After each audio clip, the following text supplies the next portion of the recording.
Dictation शुरू होगी 5 second बाद।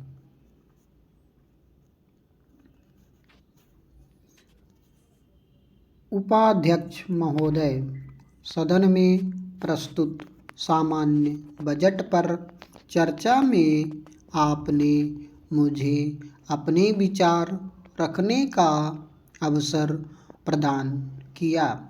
इसके लिए मैं आपको धन्यवाद देता हूँ। श्रीमान, आज से हजारों वर्ष पूर्व भारत के एक महान राजनैतिक चिंतक ने कहा था कि गरीब और अशिक्षित घर में पैदा होना कोई बहुत बड़ा अपराध नहीं है, लेकिन गरीब और अशिक्षित होकर मर जाना दुनिया में सबसे बड़ा अपराध है। उसी विचारधारा से प्रेरणा लेकर हमारे प्रधानमंत्री ने सबका साथ और सबका विकास का एक नारा दिया। यह नारा सन 2014 के चुनाव में वर्तमान सरकार द्वारा दिया गया, जिस नारे से परिलक्षित होता है कि हम सबका विकास करने के लिए प्रयत्नशील भी हैं, प्रतिबद्ध भी हैं।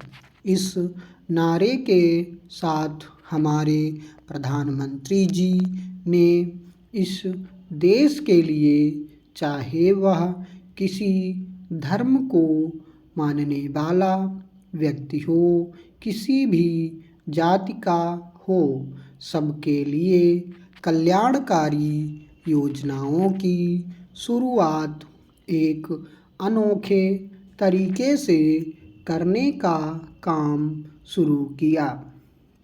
महोदय, सदन में सामान्य बजट पर चर्चा हो रही है और मुझसे पूर्व अनेक माननीय सदस्य अपने अपने दल की विचारधारा के अनुसार सदन में विचार रख रहे हैं। भारत में आज़ादी के बाद पहली बार एक ऐसा बजट हमारे प्रधानमंत्री के नेतृत्व में हमारे वित्त मंत्री जी ने प्रस्तुत किया है, जो गरीब, अशिक्षा, गंदगी और बेरोजगार मुक्त भारत के विचार को फलीभूत करने के लिए अधिक परिश्रम और उत्साह पैदा करने की दिशा में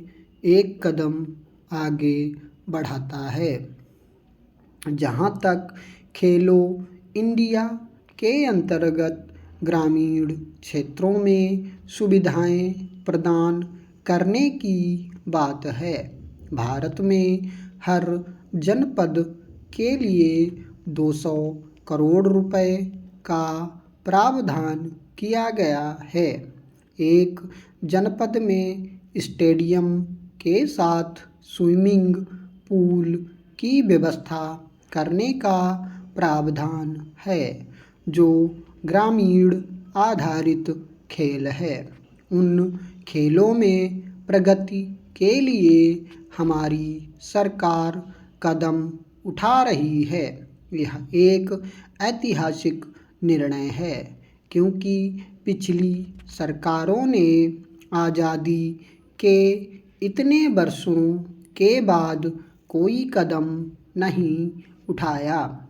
इसके माध्यम से सरकार ने नौजवानों को नई प्रेरणा देने का काम किया है। इस योजना के अंतर्गत गांव का हृष्ट-पुष्ट नौजवान, जिसकी इच्छा होती थी कि वह स्विमिंग पूल के माध्यम से तैराकी सीखे, लेकिन उसकी यह तमन्ना गांव की नदी में पूरी करनी पड़ती थी। खेलो इंडिया के माध्यम से वह नौजवान केवल अपनी तमन्ना ही पूरी नहीं करेगा बल्कि विश्व में भी अपने देश के गौरव को बढ़ाने का काम करेगा। इसी बात को ध्यान में रखते हुए सामान्य बजट में एक बड़ी राशि का प्रावधान किया गया है। जहाँ तक स्वास्थ्य के क्षेत्र की बात है, स्वास्थ्य का क्षेत्र भी रोजगार से जुड़ा हुआ है। इस दिशा में बहुत बड़ा क्रांतिकारी कार्य करने का सरकार ने निर्णय लिया है।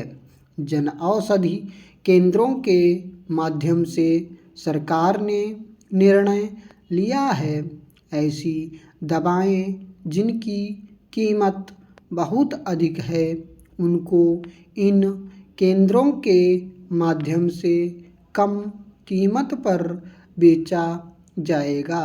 इसके साथ ही अधिक जन औषधि केंद्र खोलने पर भी हमारी सरकार निर्णय कर रही है जिससे जनता को पूरा लाभ मिल सके। वर्तमान बजट में बीमा सुरक्षा योजना के तहत 10 लाख रुपए की राशि की व्यवस्था है। यह व्यवस्था किए जाने से उस व्यक्ति को अब कोई चिंता नहीं होगी कि अगर वह अस्पताल में भर्ती भी होगा तो उसे पूरी स्वास्थ्य सुविधाएं प्रदान की जाएंगी। इन्हीं बाधाओं को दूर करने के लिए 25 नए मेडिकल कॉलेज संचालित करने का बजट में प्रावधान किया है जिनके माध्यम से बेरोजगार डॉक्टर्स के लिए रोजगार सृजित करने का प्रयास इस बजट के माध्यम से किया गया है। महोदय, आप ग्रामीण क्षेत्र से आते हैं। गाँवों में गरीबी किसी से छिपी हुई नहीं है। इस विषय पर सदन में अनेक बार चर्चाएं हो चुकी हैं। इस बजट में एक खास प्रावधान किया गया है। यदि किसानों से संबंधित कोई भी इकाई ग्रामीण क्षेत्र में अपना संयंत्र स्थापित करती है तो उसे कर में 100% की छूट दी जाएगी। यह एक ऐतिहासिक कदम सरकार ने उठाया है। इसका सबसे बड़ा फायदा यह होगा कि गाँवों में संयंत्र स्थापित होने से बेरोजगारी की समस्या का भी निदान होगा और गाँवों में जो उत्पादन होगा वह उत्पाद वहीं पर उपयोग में आएगा। जहाँ तक देश के विभिन्न राज्यों में सूखे का सवाल है, इसमें दो मत नहीं है कि सूखा देश के हर राज्य में व्याप्त है। इस सत्र के शुरू में ही इस गंभीर समस्या के बारे में सरकार से एक प्रश्न पूछा गया था, लेकिन सरकार द्वारा कोई उत्तर नहीं दिया गया।